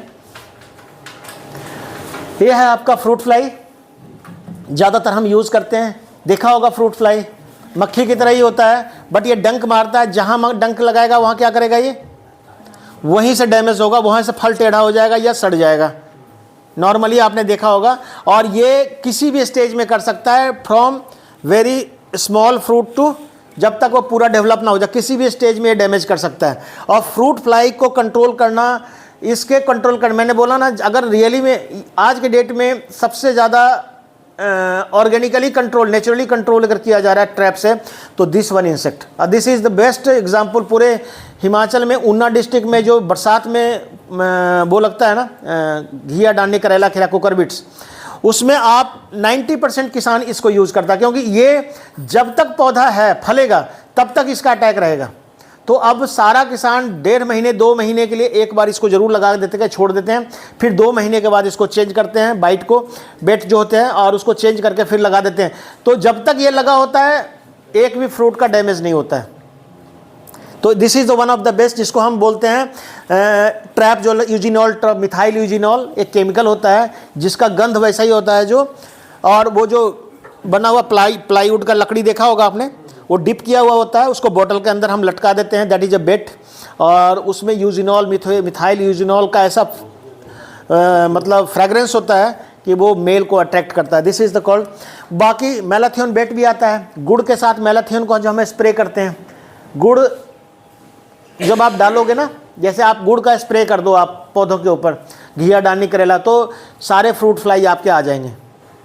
और जब हम मैलाथियन उसमें मिला देंगे तो जब उसको खाएगा वो तो मर जाएगा। तो मैलाथियन को आज तक सबसे बढ़िया इंसेक्टिसाइड माना जाता है, जो सेफ भी है आदमी को। उसका सबसे कम वेटिंग पीरियड हो, 7-8 दिन के बाद जिस पे स्प्रे किया उसको आप यूज़ कर सकते हो। अदरवाइज मैक्सिमम इंसेक्टिसाइड का 20 दिन, 22 दिन, 25 दिन आपका वेटिंग पीरियड होता है। ये बहुत ज़रूरी जानना है, जो हम आगे बात करेंगे, ठीक है। उसके अलावा आपका आता है कटवर्म। कटवर्म देखा है आपने, कई बार मक्की लगाते होंगे आप लोग, देखा है आप लोगों ने, मक्की का पौधा दिन को देखो ठीक है, रात को कटा हुआ मिलेगा। या आप घर में घिया, भिंडी वगैरह लगाओ तो कटा हुआ, आप टमाटर लगाओ वो कटा हुआ, लेकिन लगेगा कीड़ा तो है नहीं यहाँ पे, और बिल्कुल ज़मीन के पास से काटता है, दैट इज़ कॉल्ड कटवर्म। अगर आप एग्रीकल्चर करते हो, थोड़ा बहुत नॉलेज तो होगा, आप लोग देखा होगा डैमेज काउज करते हुए। और उसके बाद इसका इतना बड़ा, इतना इंटेलिजेंट ये कीड़ा होता है कि जहाँ कट लगा होगा उससे थोड़ा सा दूर जाकर के छिपा रहेगा, आप वहाँ ढूंढते ढूंढते मर जाओगे, नहीं मिलेगा वो, अगर आप ढूंढना भी चाहो तो। This is very intelligent. ऐसा नहीं इतना बेवकूफ़ जो कट किया और वहीं पे बैठा हुआ है, वहाँ बिल्कुल नहीं मिलेगा आपको। तो इसमें सॉइल में हम इसको ट्रीटमेंट करते हैं, क्लोरोपाइरीफॉस, जैसे आप बोल रहा था कि फॉस का इसमें करते हैं, लाइट ट्रैप भी इसका एडल्ट को पकड़ने के लिए यूज़ करते हैं। और ये डैमेज करता है, इसका पर्पस क्या होता है मेरे को आज नहीं समझ, खाली कट करता है, ना तो रस चूसता है ना कुछ करता है, या थोड़ा सा खा करके निकाल दे, but this is a habit. Insect का भी एक हैबिट होता है। बोर तो नहीं हो रहे आप लोग? हाँ, भिंडी में ये बड़ी प्रॉब्लम आ रही है। एक एक क्वेश्चन आप लोगों ने पूछना है, जब पूरा लेक्चर खत्म हो जाएगा। एक एक क्वेश्चन आपने, बस शॉर्टकट में हम जवाब देंगे आपको, ठीक है। क्या बोल रहे थे आप, कुछ बोल रहे थे आप? भिंडी में, भिंडी में तो बहुत होता है, खास कर बरसात वाली भिंडी में नहीं होगा ये, जब भी होगा गर्मी वाली भिंडी में होगा, गर्मी वाले में ज़्यादा होता है। महंगे से महंगे भिंडी नहीं सर, महंगा भिंडी तो भिंडी है, मतलब कहने का एक बीज की। जिस दिन आपको पता कि आप आपके लिए डॉक्टर के पास जाते हैं तो ये थोड़ी देखता है कि गरीब का लड़का कि अमीर का लड़का है, ट्रीटमेंट एक जैसा ही होगा दोनों का ही। अगर सच में ट्रीटमेंट करेगा, वो नहीं बोलेगा इसको ये दवाई दे दो, उसको वो दवाई दे दो, नहीं देगा, कर सकता। भिंडी भिंडी है, अब वो है कि वो कॉस्टली है इसलिए कि वो अच्छा फल देता है, तो बस इससे बात है। तो महंगा से महंगा तो नहीं बोल सकते, भिंडी कोई भी आप लगाओ और वो कट करता ही करता है। देखिए क्यों इस समय डैमेज सबसे ज़्यादा क्यों होता है फरवरी मार्च में, क्योंकि हाइबरनेट पीरियड से इंसेक्ट पेस्ट, जो भी है पेस्ट, चाहे बैक्टीरिया, फंगस, चाहे कीड़ा, चाहे कोई भी है, इसके बाद से उसको गर्मी लगता है और अपनी पॉपुलेशन को बढ़ाता है, खाने पीने की हैबिट चेंज होती है। दैट इज़ द रीज़न ये फरवरी मार्च एग्रीकल्चर के लिए सबसे ज़्यादा टफ होता है। और जब बरसात आने का होता है तो कीड़े मकोड़े ज़मीन में नहीं होते हैं, वो ज़मीन वाले भी कीड़े वातावरण में आ जाते हैं, उस समय उसका अटैक सबसे ज़्यादा होता है। और जब ठंड आती है तो इनकी बीमारियों का अटैक थोड़ा कम हो जाता है, क्योंकि ठंड में सभी को रजाई की ज़रूरत होती है। आई बात समझ में? दिस इज इसको हैबिट, तभी तो मैंने बोला आपको थोड़ी बहुत नॉलेज रखनी पड़ेगी कौन कीड़ा कहाँ पे है। जो पानी बरसात के समय में वो कीड़ा जो बहुत, आपको पता है फॉल आर्मी वर्म जो है, जो मक्का की कीड़ा है, वो कहाँ अंडे देती है और वो कहाँ सर्वाइव करता है? वो बीच में करता है, मिट्टी में। और आप ऊपर स्प्रे करते रहो, क्या करेगा? आप कुछ नहीं कर पाओगे। आपको उसकी हैबिट का पता होना चाहिए। वो रहता ही मिट्टी में है और वहीं से पॉपुलेशन को बढ़ाता है वो। इसीलिए बोलते हैं क्रॉप रोटेशन। जब उसको नेचुरल, जिसको खाने की मक्की की आदत पड़ गई, अगर आप फिर आपने मक्की दे दिया तो अपनी पॉपुलेशन को बढ़ाएगा। ऑब्वियसली आप you have to change your rotation. आप मक्की की जगह धान लगा दो या कुछ और फसलें लगाओ, सब्जी लगा दो आप, तभी क्रॉप रोटेशन होगा, तब जाकर के उसको फूडिंग हैबिट चेंज होगा, तब वो कीड़े मरेंगे। मक्की के बाद मक्की के बाद मक्की के बाद मक्की, उसको तो रोटेशन बना हुआ है, उतना दिन तो अपने आप को सर्वाइव कर सकता है। This is also a process, ठीक है। उसके अलावा लीफ माइनर देखा है आपने? पत्ते के अंदर सुरंग, माइनर का मतलब माइनिंग करना, सुरंग बनाना। लीफ माइनर, लीफ पत्ते के अंदर ये सुरंग बनाता है, माइन करता है। और पत्ता ही कितना पतला चीज होता है ना, और उसके बीच में एक लेयर होता है, उस दोनों लेयर के बीच में ये सुरंग बनाता है। ना तो ऊपर से आप उसको टच कर सकते हैं, ना पत्ते के नीचे आप टच कर सकते हैं, लेकिन बीच में आपको पत्ते के ऊपर ऐसे रंग की धारियां दिखेगी और वो अंदर अंदर सुरंग बना करके अपने आप को खाता पीता रहता है। और अल्टीमेटली लॉस क्या करता है? वो जो ग्रीन कलर है उसको खा जाता है। प्लांट का फोटोसिंथेसिस कम हो जाता है, प्लांट फिर अनप्रोडक्टिव हो जाता है और अल्टीमेटली प्लांट की डेथ हो जाती है।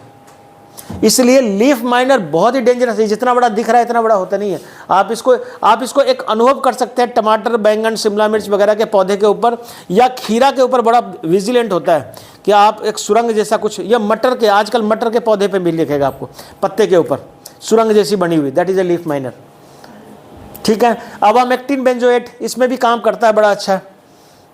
इसमें नीम का स्प्रे, नीम क्या है चलो बाद में बात करेंगे। This is red spider might. Might जो मैंने आपको बताया ना, ये लाल रंग का कीड़ा होता है, ये बहुत इनलार्ज करके दिखाया हुआ है बैंगन के पत्ते के ऊपर। बैंगन के पत्ते के ऊपर आपको डॉट डॉट, पीले कलर का डॉट डॉट दिखे तो समझ लीजिए इस पर माइट का अटैक हो गया। अगर बैंगन का पत्ता बिना कुछ किए अपने आप गिर रहा है, बिना पीला हुए, बरसात में खास करके होता है, समझ लो इस पर आपका माइट का अटैक हो चुका है। This is one of the dangerous. Rose का कल्टीवेशन जो होता है, जहाँ गुलाब की खेती करते हैं, वहाँ का सबसे डेंजरस। जितने फ्लावर, ग्लैडलस, कार्नेशन, कोई भी हम फूल लगाते हैं फॉर कैश क्रॉप, जो किसान लगाता है जिसमें इन्वेस्टमेंट लाखों में होता है, उसमें उसका सबसे ज़्यादा डेंजरस कीड़ा that is mite, red spider mite जो है। खास करके माइट तो बहुत तरह के होते हैं, but red spider might is more dangerous. और ये बिल्कुल नहीं दिखेगा आपको, और ये गुच्छे में होता है। आपको अगर बैंगन में अनुभव करना है तो बैंगन के पत्ते के अंदर देखोगे आप, नीचे जाला लगा होगा, जैसे आप स्पाइडर का जाला होता है, तो ऐसे हल्का जाला दिख जाएगा आपको। अगर दिख लिया तो आप समझ लीजिए कि इसमें माइट लग गया है। और इसका कंट्रोल बहुत मुश्किल है। अगर सेम इंसेक्टिसाइड आप स्प्रे करोगे तो ये कंट्रोल नहीं होगा। पहले मोनोक्रोटोफॉस आता था, एक स्प्रे करो ये कंट्रोल हो जाता, आजकल बैन है, मिलता ही नहीं है। तो इसको कंट्रोल करने के लिए कई बार इसको हम वाटर स्प्रे, पानी से बड़ा नफरत है इसको, तो हम बोलते हैं पानी से इसको स्प्रे करो तो ये कंट्रोल हो जाता है। इसीलिए पॉली हाउस वगैरह में हम क्या करते हैं, वो मिस्ट चलवा देते हैं आधा घंटे 1 घंटे के लिए। जैसे मिस्ट पड़ता है काफ़ी लोड जो है माइट का कम हो जाता है। तो ज़रूरी नहीं है कि हर चीज़ को इंसेक्टिसाइड से ही मारा जाए, ज़्यादा पानी पिला के भी मारा जा सकता है। This is the one of the best example.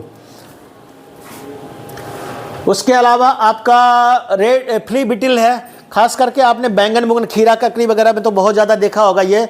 और विंटर की क्रॉप, गोभी, मूली वगैरह में आपको भी दिख जाएगा ये। इसको आपने गर्मियों में भी देखा होगा आपने। आजकल खीरा वगैरह लगाएंगे ना, घिया, डानी, करेला, खीरा, कद्दू वगैरह लगाते हो तो पंपकिन बिटल एक नारंगी कलर का दिखता है और पूरे पत्ते को जाल बना देता है, जाला जैसा। हर पत्ते का सब कुछ खा जाएगा वो। और वो खाता है भी शुरुआत के स्टेज में ही। ज़्यादा बड़े पत्ते हो जाएंगे तो नहीं खाएगा, मतलब पौधा अगर 2-4 फीट हाइट का हो जाए तो नहीं खाएगा। लेकिन शुरुआत के स्टेज में जब हम नर्सरी सीड लगाते हैं घिया, खीरा वगैरह का, तो 2-3 पत्ते निकलते हैं, उसी समय ये अटैक करता है। अब बहुत इंटेलिजेंट कीड़ा होता है। सुबह 7 बजे से शाम के 5 बजे तक इसको बहुत दिखाई देता है, बहुत एक्टिव। और जैसे ही 5-7 बजेगा, शाम के 5 बजेगा, तो ये सुस्त हो जाता है और पत्ते के नीचे छिप जाता है। तो इसको कंट्रोल करने के लिए अगर आप दिन में स्प्रे करोगे तो आप वेस्टेज योर मनी, ठीक है ना। इसको जब करना है तो आपको रात को शाम के समय ही स्प्रे करना पड़ेगा। कुछ लोगों को नींद आ रही है भाई, आ रही है? और अदरवाइज इंसेक्टिसाइड कार्बरिल है या ज़्यादा गहन अध्ययन तो नहीं कर रहे हैं? ऐश की डस्टिंग, ऐश समझते हैं? राख, चूल्हे की राख, वन ऑफ द बेस्ट, जो आजकल प्याज में करना लोगों ने बंद कर दिया है, लहसुन में बंद कर दिया। और ये सभी चीज़ का रामबाण इलाज होता था। कैसे कंट्रोल होता है वो बाद में बताऊंगा मैं आपको इसको, कि एक्चुअली में राख है क्या। उसके बाद है आपका मैगेट। कई बार आप जड़ को उखाड़ के देखेंगे ना, मूली उली का जब खास करके ना, या कोई और चीज़ का, तो आप जड़ के पास देखेंगे कीड़ा। आज जो बोल रहे थे ना आप, भिंडी, कई बार भिंडी का दूसरा तीसरा पत्ता हो जाता है ना आजकल गर्मियों में, और जब आप उसकी जड़ों को उखाड़ के देखेंगे तो उसमें कीड़ा लगा हुआ है।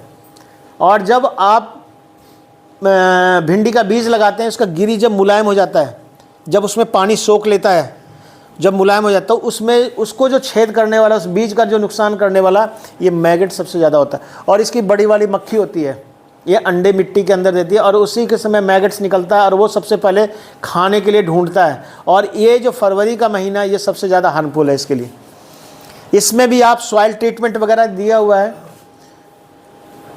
ये है निमेटोड आपका, गांठ, जिसे मैंने आपको बताया था, जड़ों में गांठ बना देता है। पौधे मरते नहीं हैं, कभी भी नहीं मरेंगे, ये तब तक नहीं मरेंगे जब तक उसकी लाइफ साइकिल ख़त्म नहीं होगी। But nematode almost is a very dangerous आज के ज़माने में। और इसका सबसे बढ़िया इलाज वही है, क्रॉप रोटेशन। इससे बढ़िया इलाज कोई नहीं है। जिस खेत में इसका निमेटोड की प्रॉब्लम हो जाए, वो जहाँ पर गेंदे की खेती करो, सुना होगा आप लोगों ने, जहाँ पर ये लग जाए वहाँ सरसों, तोरिया वगैरह लगाइए, तिलहनी फसलें। वो इसमें से जो रूट का एक एक्सुडेट निकलता है, या जिसको आप बोल सकते हैं उसका सिक्रीशन होता है, उससे निमेटोड दूर भागता है। तो ये आप कर सकते हो। आप इसमें नीम की खल्ली खेत में मिलाते हैं, this is also very good source, कि जिसको हम यूज़ करते हैं। ट्राइकोडर्मा हम यूज़ करते हैं एक खास करके नर्सरी वगैरह को हम ट्रीट करने के लिए, ट्राइकोडर्मा का हम घोल होता है, उससे भी हम इसको कंट्रोल करते हैं इसको।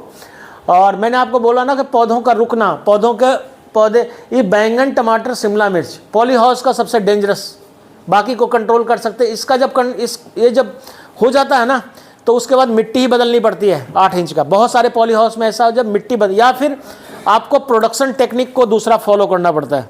दूसरा का मतलब आपको या तो कोकोपीट में आना पड़ेगा, या कोकोपीट से आपको बाहर से मिट्टी ला करके, वहाँ की मिट्टी निकाल करके फिर डालना पड़ेगा।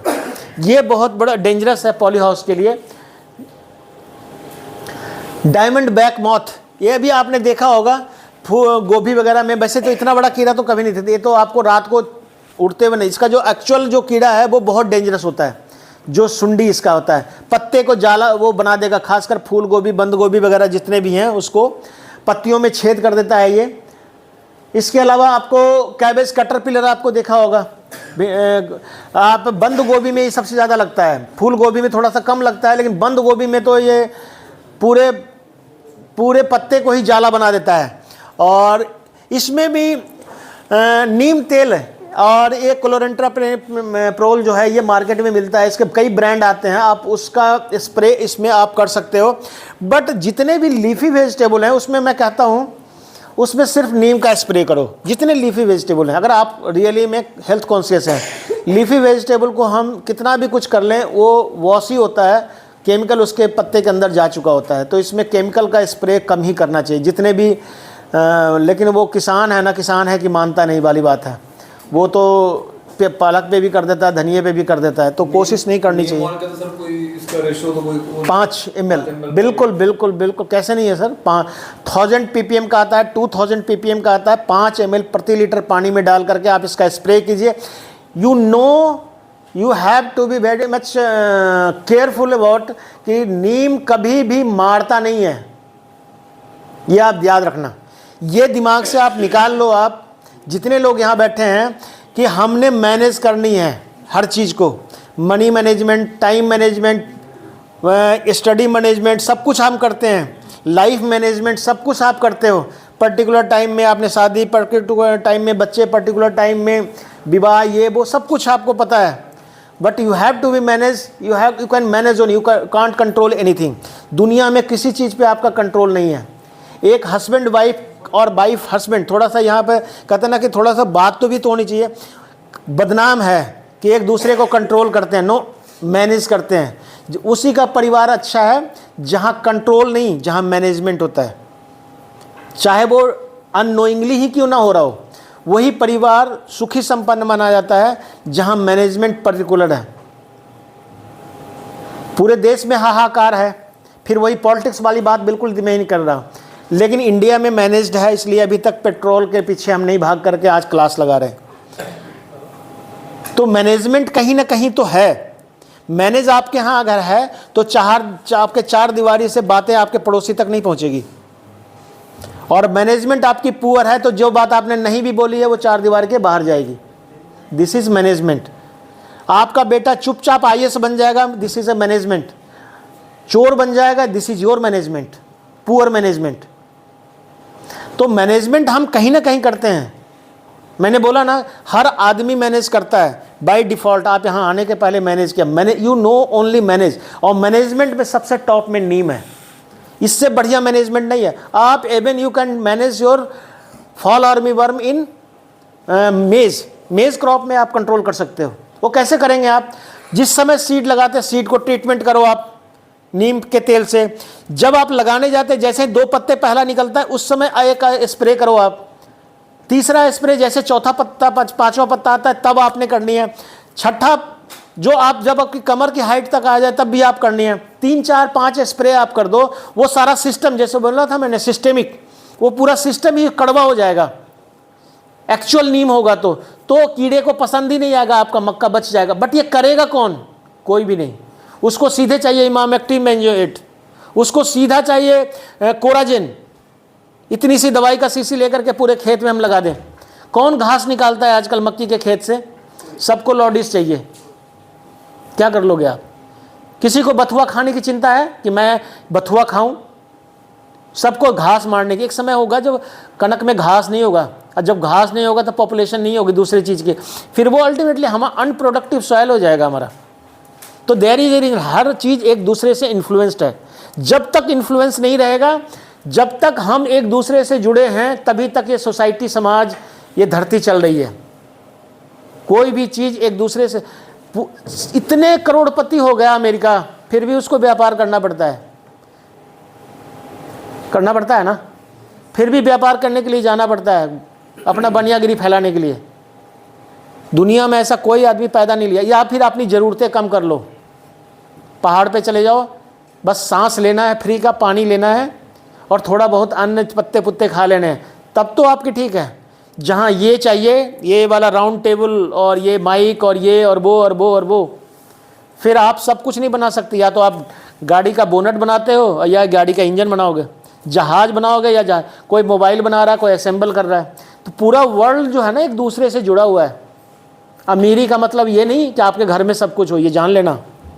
जिसके घर में जितना कम सब कुछ है अपना, जितने ज़्यादा परचेजिंग पावर है वो उतना ज़्यादा अमीर है। भाई समझ में मत। और जिसके पास स्टोरिंग पावर है वो सबसे गरीब है। दुनिया का सबसे गरीब कौन आदमी होता है? जो बताता नहीं आपके पड़ोस में कि मेरे को 1 करोड़ हमारे बैंक बैलेंस है।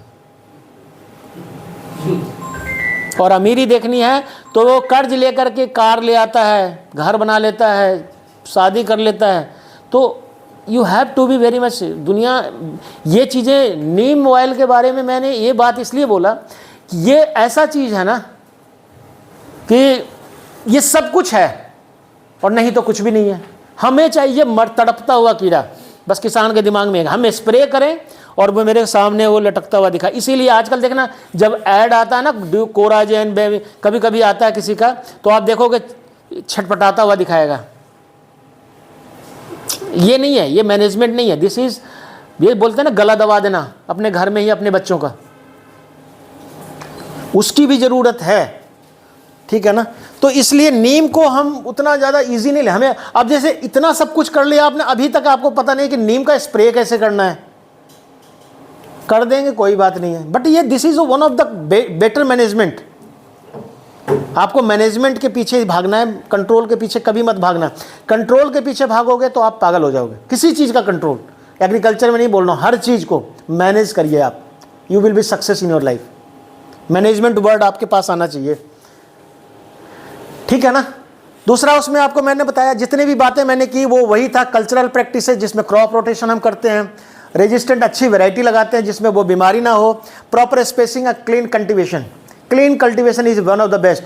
हम फटे हुए कपड़े को अगर साफ़ सुथरा करके पहने तो वो एक फैशन बन जाता है, जो आप देख रहे हो आजकल जींसों में चलता है ना, तो बट वो क्लीन होना चाहिए, ठीक है ना। तो क्लीन कल्टीवेशन बहुत ज़रूरी है। दूसरा, chemical control, recommended pesticide use करनी है आपने, राइट डोज राइट टाइम पे आपने करना है। कब उसका अलार्मिंग पॉपुलेशन है ये ध्यान रखना है आपने। बायोलॉजिकल कंट्रोल, जितने तरह के आपके यूजफुल इंसेक्ट है जो मैंने बाद में लिस्ट में दिया, वो सारे यूजफुल इंसेक्ट हमारे को देखने को बड़े लगते हैं, प्रेइंग मेंटिड्स है, ग्रास हॉपर है, these are the killer, lady bird beetle है, ये क्या है, हनी वी है, ये सारा डायरेक्टली और इनडायरेक्टली देयर। ये यूनिवर्स चल ही रहा है, आपको पता है, एक लाइन में अगर कहा जाए, इस ये यूनिवर्स चल ही इसीलिए रहा है कि मधुमक्खी है इस धरती में, ये जान लेना आपने एक लाइन में। ये धरती आबाद इसीलिए है क्योंकि मधुमक्खी है धरती पे। ये इतना बड़ा यूजफुल है हमारे लिए जिसका कोई क्रेडिट हम उसको नहीं देते हैं। ये धरती चल ही, ग्रीनरी खत्म, दुनिया खत्म,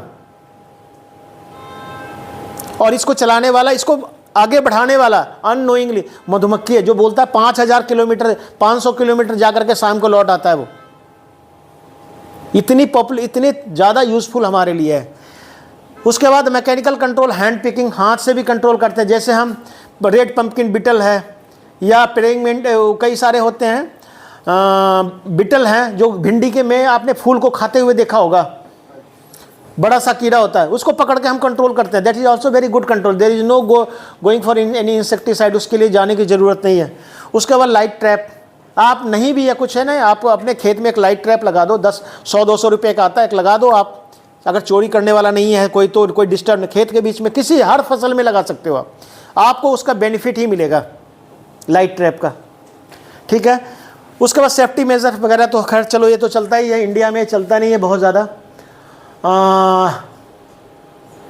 उसके बाद चलो ये बातें ज़्यादा जानने, कितना टाइम हो गया, 1:30 बज गए, 5-7 मिनट और लेंगे, फटाफट 10 मिनट। खाना खा, अच्छा 1 ही बजा है अभी, 1:30 बजे तक है।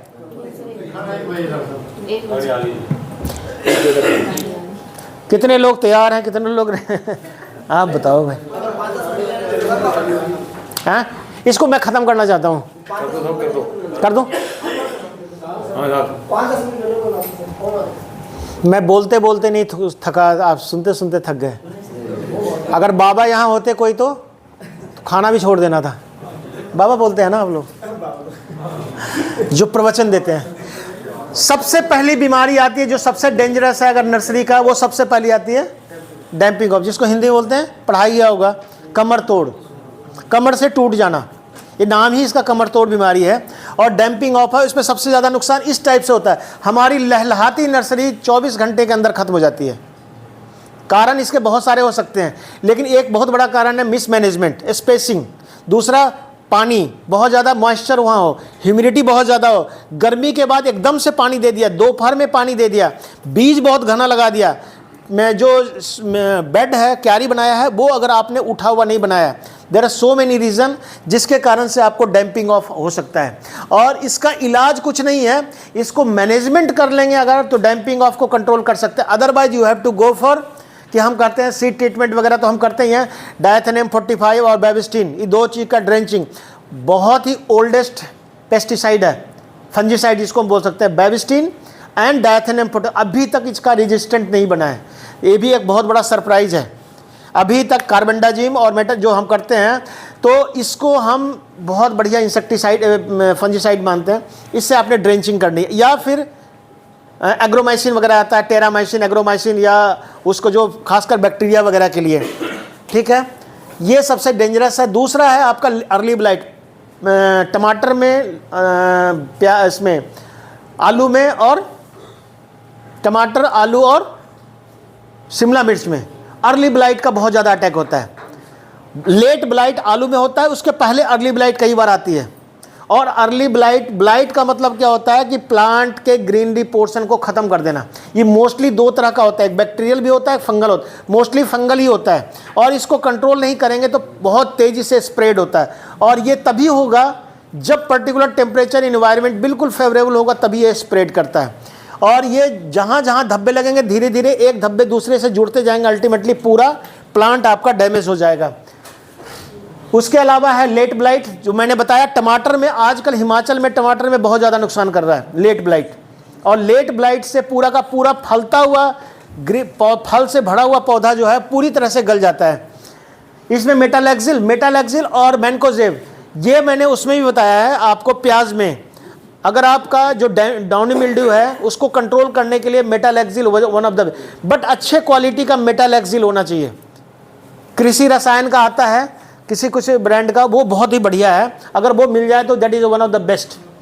उसके अलावा पाउडरी मिल्ड्यू आता है, देखा होगा आपने, पत्ते के ऊपर सफ़ेद सफ़ेद, खास करके आजकल देखेंगे तो किस पे आएगा, मटर के ऊपर, खीरे के ऊपर भी आता है, लेकिन ये सबसे इस समय मटर के ऊपर और बरसात में करेला, खीरा, कद्दू सब पे आता है और टमाटर में भी आता है, बैंगन में भी आता है। जब ये बहुत ज़्यादा पोजीशन में ऐसा होता है, इसका ईजी कंट्रोल है। अगर आप छाछ का स्प्रे करते रहो, खट्टी लस्सी का, this is one of the best control हो जाता है, 100% कंट्रोल होता है अगर आप रियली में करना चाहते हो तो। बट वो लस्सी भी होती है बिल्कुल खट्टी होनी चाहिए, पुरानी।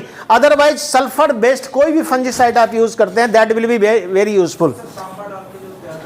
हाँ, तांबा डाल के करते हो, वो भी कर सकते हो आप लस्सी के अंदर थोड़ा सा कॉपर का टुकड़ा डाल दीजिए, वो ग्रीन कलर का होता है। एक्चुअली हम बनाते हैं जो है copper oxychloride, COC, copper calcium, उसमें कैल्शियम चूना हम डालते हैं और नीला थोथा डालते हैं, दैट इज नीला थोथा इज कॉपर एंड कैल्शियम की जगह हम दही डालते हैं। तो ये चूना की जगह हम इसको मिला करके जब हम खट्टी लस्सी होती है उसमें कैल्शियम बहुत होता है और उसमें हम कॉपर डाल देते हैं, वो उसका कलर वैसे चेंज हो जाता है। Then you have to go for a spray, very good insecticide, बहुत बढ़िया है। आप चांदी यूज़ करते हो, चांदी का पानी भी पहले, अब तो चांदी नहीं है, वो एल्युमिनियम है सारा।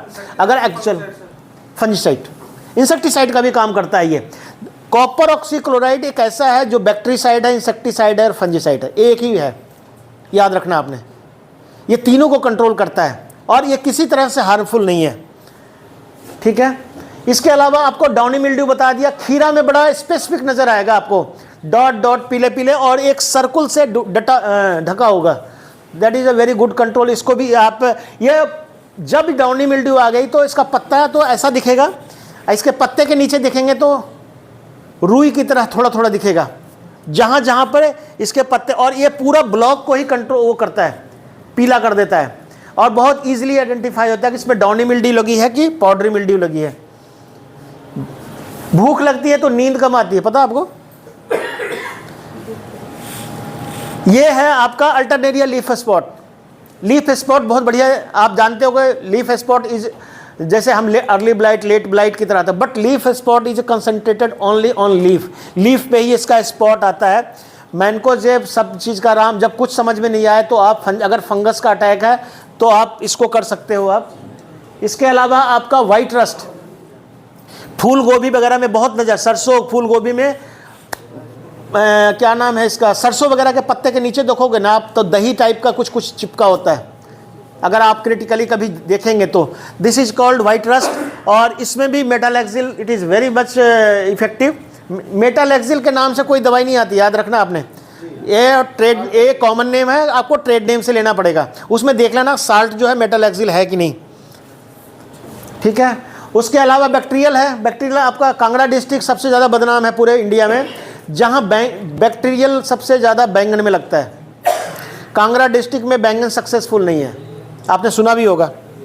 एक दो वैरायटी है, जैसे अर्का केशव है, अर्का निधि है, ये कुछ वैरायटी है जो, लेकिन वो चूँकि लंबी वाली किस्म है और ये IR की किस्म है, बहुत अच्छा देखने में खूबसूरत, बट बैंगन अच्छा है, क्लस्टर में आता है, गुच्छों में आप इसको लगा सकते हो। अदरवाइज ये थोड़ी सी रेजिस्टेंट है, अदरवाइज जितनी भी वैरायटी आप लगाओ बैंगन की, कांगड़ा डिस्ट्रिक्ट में सबसे ज़्यादा इफेक्टिव बैक्टीरियल की है। और इसमें ऐसा ही होता है, पौधा इतना हरा हो जाएगा, जैसे ही फलने का टाइम होगा तो ऐसे ऐसे करके एक एक पौधे आपके पूरे खेत को 15 दिन में खत्म हो जाएगा। This is one of the problem.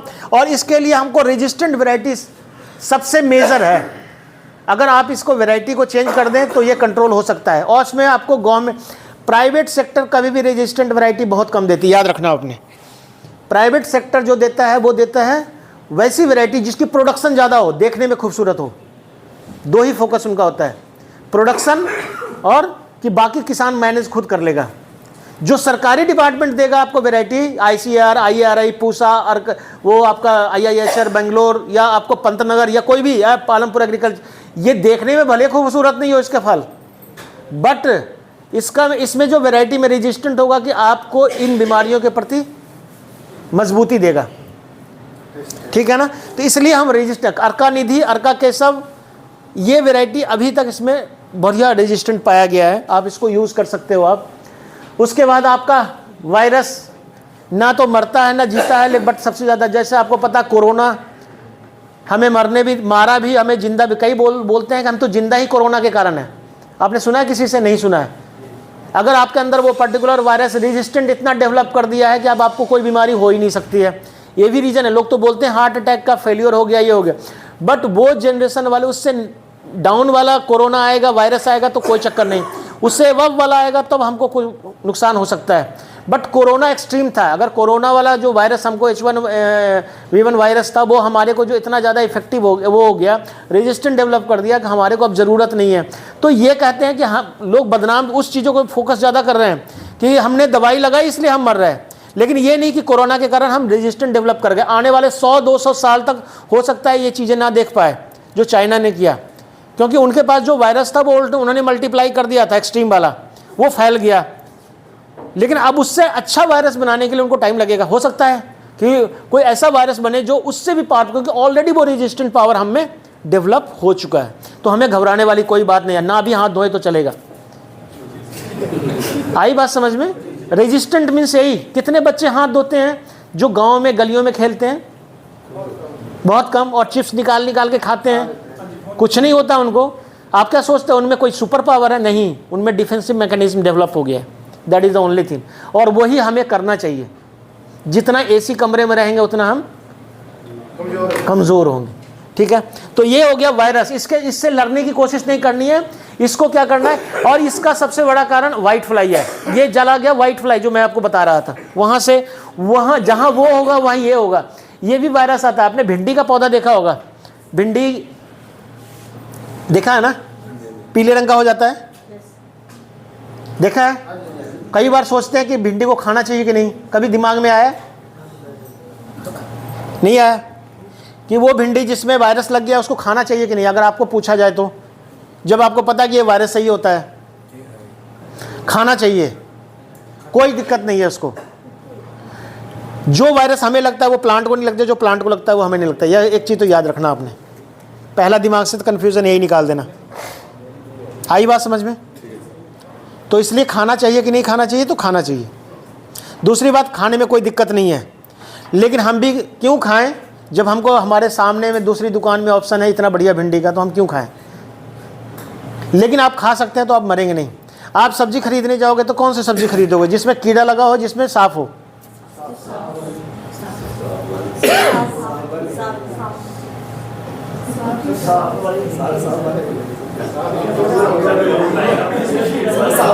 सब साफ वाले हैं, इसीलिए दवाई का नाम साफ कर दिया है, साफ का स्प्रे करो। लेकिन इंटेलिजेंट लोग क्या करेंगे? कीड़े लगे खाएंगे। पति को मारेंगे आप लोग वाइफ को मारेंगे, क्या ले आया, है ना? लेकिन आप जानिए सेफ कौन है? जो कीड़े वाला है। हाँ, मैं उसके बारे में बता देता हूँ। जो कीड़े वाला खाएगा वो कभी नहीं मरेगा। इसका मतलब इसकी गारंटी है कि इसके ऊपर दवा का स्प्रे नहीं हुआ, कम नहीं हुआ ही नहीं है। ठीक है। और उस सब्जी को, बैंगन को जब आप काटते हैं, घर का बैंगन में कीड़ा लगा हो तो काट के उस टुकड़े तक ले जाते हैं जब जहाँ तक कीड़ा दिखाई देता है, बस उसको खाली निकालते हैं, बाकी सब कुछ खा जाते हैं ना। तो आप ये सोच लीजिए कि ये 100% ये आपके लिए, शरीर के लिए बहुत ही यूज़फुल है। लेकिन जब भी आप सब्जी खरीदे तो सबसे जिसमें कीड़े लगे हुए हो ना, तो गारंटी है कि आप कीड़े से नहीं मरेंगे। अगर 2-4 कीड़ा चला, एफिड चला भी आपकी कढ़ाई में, तो आप नॉनवेज नहीं हो जाओगे और आप मरोगे भी नहीं। और बहुत सारे कंट्री तो खा के कीड़ा जिंदा है। आप जितने अफ्रीकन कंट्री चले जाओ, चाइनीज़ में चले जाओ, आप तो खा सोच नहीं सकते वो खा रहे हैं वो, लेकिन क्योंकि इसमें प्रोटीन होता है, सिंपल, और कुछ नहीं है। तो दैट इज़ द थिंग। जब आप कीड़ा की बात करते हैं तो इसलिए मैं आपको बोला कि वायरस किसी भी एंगल से आपको, आप कभी भी सब्जी खाओ तो आप डेफिनेटली यही खाना जिसमें ऑलरेडी इंसेक्ट वगैरह हो, तो वो सेफ़ है। हम आज के ज़माने में क्योंकि कहने को मजबूर हो गए हैं ये कि भाई जो साफ़ सुथरा सब्जी है, खीरा है, इसकी कोई गारंटी नहीं है कि इसका कोई अभी तक पे ऐसा दवाई नहीं निकला है कि आप घर में लाओ और उसको जांच लो कि इसमें पेस्टिसाइड कितना लोड है। इतना पेस्टिसाइड होता है, हर तीसरे दिन स्प्रे करने चले होते हैं लोग। आप देख करके कई बार आपके सामने हैरानी हो जाएगी। और ऐसी ऐसी दवा है जो 25, 30, 40 दिन वेटिंग पीरियड है, जब तक 40 दिन स्प्रे करने के 40 दिन तक उसमें से फल नहीं तोड़ना चाहिए, फिर भी लोग खा रहे हैं। तो इसलिए मैं बोल रहा हूँ जो कैंसर हो रहा है ना, कैंसर का जो हिमाचल में अभी पिछले कुछ दिनों पहले अखबार में भी आया था, हिमाचल में सबसे ज़्यादा कैंसर बढ़ रहा है। और this is the reason. Himachal में ऑफ सीजन वेजिटेबल जो ग्रो कर रहे हैं वो यही कर रहे हैं, इसी के कारण से। ये देखा आपने, निमेटोड मैंने आपको बता ही दिया। जनरल डिजीज मैनेजमेंट आपको मैंने बता दिया।